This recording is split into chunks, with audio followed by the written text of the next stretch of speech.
A rare reveal of Yang Yang's parents, the mystery of genes, how ordinary parents raised a top-tier star. Genes are like a lottery ticket that God scratched while dozing off. Yang Yang's rise from an ordinary family to a star is a story of stubborn determination, like applying a plaster to a damn studio, and his parents tepid, let's give it a try. Behind the mysteries of the entertainment industry lies the collision of unwavering effort and the opportunities of the times. Even a basket of cloth shoes can lift a star. Your SSR may be on the way. The day photos of Yang Yang's parents were released, the comment section was abuzz with activity. Some people stared at his father's eye bags with amusement, saying, "Are those bags imported?" Others, while chewing on their melons, sighed, "How could it be possible?" His parents looked quite ordinary, yet this child grew up to be the dream lover of girls across the country. Genes are sometimes like a lottery ticket that God scratched while dozing off. Speaking of which, Yang Yang's childhood appearance didn't really have any cosmic grass auras. The neighbor's little brother, in a kindergarten photo, was even a bit whiter than Yang Yang. But the story that followed was like a cheat. The smell of sweat in the dance team practice room, the ankles covered in plasters while dancing Little Swan, who cared? After growing up, his eyebrows, his features, his bone structure, looked like they'd been photoshopped, yet they were genuine.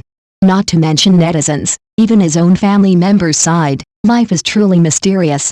See keywords and such, there's no need to be deliberate. Yang Yang, genes, and the entertainment industry's top stars are all trending online.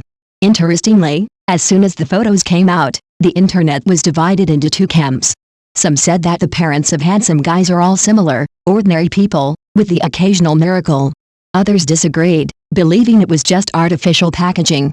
With the filters on, who wouldn't be a little prince? In fact, everyone knows that the mystery of genetics in the entertainment industry happens every year. Anyone who achieves this level of fame without some talent and determination would have been swept away by the traffic. In an interview, Yang Yang said that when he was a kid, he'd dance for 2 hours straight, his feet swollen so much that he couldn't wear shoes. Back then, no one rolled out the red carpet for him. His parents would pick him up after get off work, pancakes in hand, their backs looking a bit tired in the night. They came from an ordinary family, without the resources of the entertainment industry, without the halo, just a lukewarm attitude of if you like it, give it a try. Who could have imagined that such a life would produce a top star? Speaking of which, it's like saying that genes are sometimes like opening a blind box, you never know what you'll find. Next door, Yang Yangxi and Wu Lei also have parents with ordinary looks, yet their children have become trending topics.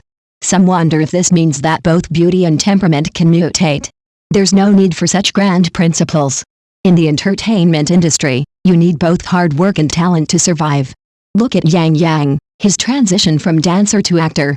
His movements are crisp and clear, and his eyes reveal a hint of stubbornness honed through hardship as a child. Not everyone can rely on looks to carry them for 10 years. A single glance on stage can send fans reeling from his mind, revealing 3 pages of psychological analysis. This kind of professionalism isn't innate. Come to think of it, netizens' genetic anxiety is quite real. Every time a celebrity's parents appear, the comments are like an archaeological team, searching for clues, fearing they'll miss some genetic flaw. Occasionally, someone pops up and says, "That's like our child." A mixture of self-mockery and envy lingers, as if, with the right direction, they could one day produce a genetic koi. Speaking of Yang Yang's parents, they couldn't be more ordinary. The vegetable basket in their hands and the old cloth shoes on their feet are no different from those of their neighbors. Yet, this family managed to send their son into the entertainment industry and successfully establish themselves there. Family atmosphere and parenting methods are not a big deal, but they're not trivial either. Yang Yang's relaxed demeanor and confidence clearly speak volumes about his family's reliability.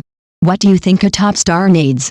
Sometimes, rather than relying on parents, it's the quiet support that counts. Looking further afield, the sport world also has its share of genetic mysticism. Su Bingchen, the Asian sprinter, comes from a family of average height and a less athletic build. Yet, after breaking the record, no one asked what his parents looked like. On the athletic field, talent and determination are essential, but when a player explodes, the world only remembers the results. The entertainment industry and the sports arena are essentially similar. Under the bright lights of the track and stage, only hard work and luck can carry them through. On one side, there's the magnifying glass of netizens, and on the other, the lukewarm reality.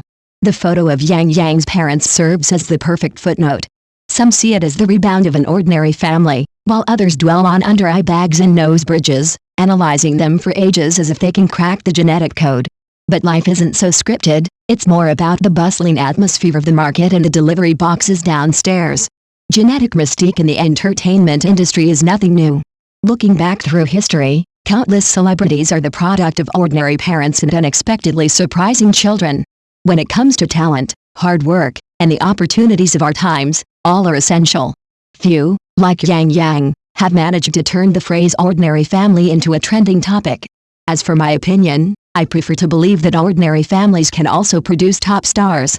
Not everyone can win the lottery, but who doesn't have a little hope? Who knows, maybe one day your family will also have an SSR. Don't forget to share your good news in the comments section. Having said all that, who hasn't shared their own genetic story? 2. Yang Yang returns to a fantasy drama, his acting radiating mature charm and fans are anticipating a potential explosion. Yang Yang's return is truly thrilling. The release of Immortal's Journey to Immortality has truly rocked the entertainment industry. I remember the day it first launched. I was at home checking my phone when I suddenly saw this news. I was completely blown away. How can I put it?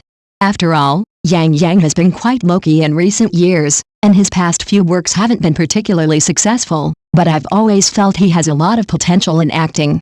It's just that he just couldn't find the right script. This time, he finally accepted this legitimate fantasy drama. You know, he used images on his platform to describe his feelings at night, excitement and anxiety, constantly saying he was so nervous he couldn't sleep. I think it's amazing that he's such a top star, yet still so humble. Sometimes I think celebrities are just like ordinary people. Beyond the aura of fame, they also experience anxiety and pressure. Yang Yang's performance this time was truly impressive. He completely shed his gracie vibe and became more mature and steady. His acting was also more sophisticated. It felt like he had been through a period of immersion. It felt like he had slowly reshuffled his way out. This drama truly confirms Yang Yang's talent.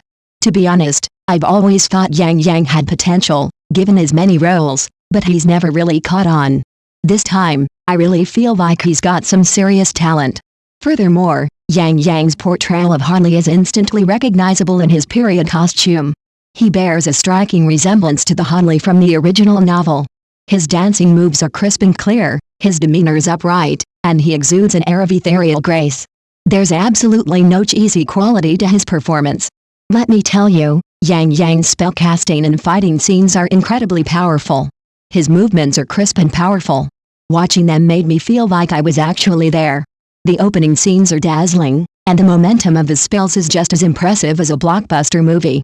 You know, the River's chronological description of Hanli's training process feels even more detailed than in the anime. For example, the discovery and use of the little green bottle are logical and natural, without any forced feeling. From young boy to great villain, Yang Yang's portrayal of Hanli is truly outrageous. You know, I particularly enjoy the characterization of Hanli in the drama. Yang Yang's portrayal of the cautious, calm, and calculating young man, Hanli, is incredibly layered. At first, he appears naive, yet possesses a certain depth of thought. Gradually, as his cultivation deepens, he becomes increasingly profound. The shifts in his eyes are incredibly precise. The scene where he's pinned against the table is especially captivating. I think it's even richer than the novel itself. Hanli's tenacity and ruthlessness are perfectly captured. And, you know, Yang Yang's acting has become remarkably down-to-earth, no longer over the top. His subtle expressions are truly subversive. My impression of him has been shaped by his youthful appearance at the beginning, to the deep gaze he acquires after training. Furthermore, his agility in the martial arts scenes is incredibly fluid, as graceful as an immortal, complemented by the bombardment of magical power. Watching those scenes made me want to run right along. I think acting is like running a marathon. After a certain run, you need to conserve energy for the next sprint. Yang Yang has really settled down quite well this time. I feel like he's slowly regaining the essence of a righteous cultivator. This is especially refreshing, a stark contrast to his previous aura. Instead, there's a greater sense of authenticity and composure. I can also sense that he's dedicated himself to this role. He wants to make his portrayal of Hanli more three-dimensional and full of life. This was a real surprise. Yang Yang's acting has improved significantly. You know, after watching the first episode, I felt incredibly satisfied. More importantly, the plot of those 4 episodes was incredibly tight. It didn't feel dragged out. The director didn't use too many filters to smooth out the skin. The small village of King Niu Town and the skin of the young Han Li were very realistic. Yang Yang's initial makeup and bangs, with his youthful look, didn't feel like he was just acting. I was truly impressed. I also particularly enjoyed their characterizations. Han Li's cautiousness and composure, and more importantly, his gradual deepening through his training. From his initial, innocent, down-to-earth nature to the depth of his experience. Yang Yang's performance was incredibly heartfelt. The scene where he's pinned against the table was especially rich and nuanced, far more rich and nuanced than the animation and novel. You know, what's particularly interesting is that when he faces a life or death test in the film, that fierceness and confidence. I think Yang Yang's agility is perfectly suited to period martial arts dramas. His movements are agile and sharp, his posture lithe and graceful. Those magic bombardment scenes are truly captivating. It truly blew my mind away from period action dramas. I feel like acting is like running a marathon. After running a certain distance, you need to recharge before you can start again. Yang Yang has finally emerged as a butterfly. His acting is clearly much stronger than before. You can tell he's slowly becoming more mature and shedding that halo. It's safe to say that this return is a heartfelt effort. I think he'll only get better and better. This time, he's really on the right track. Having said all that, I truly believe that a mortal's journey to immortality is not only a big surprise for fans, but also allows us to see a more mature and deeper Yang Yang. I hope there will be more authentic fairy tale dramas like this in the future, to keep us entertained.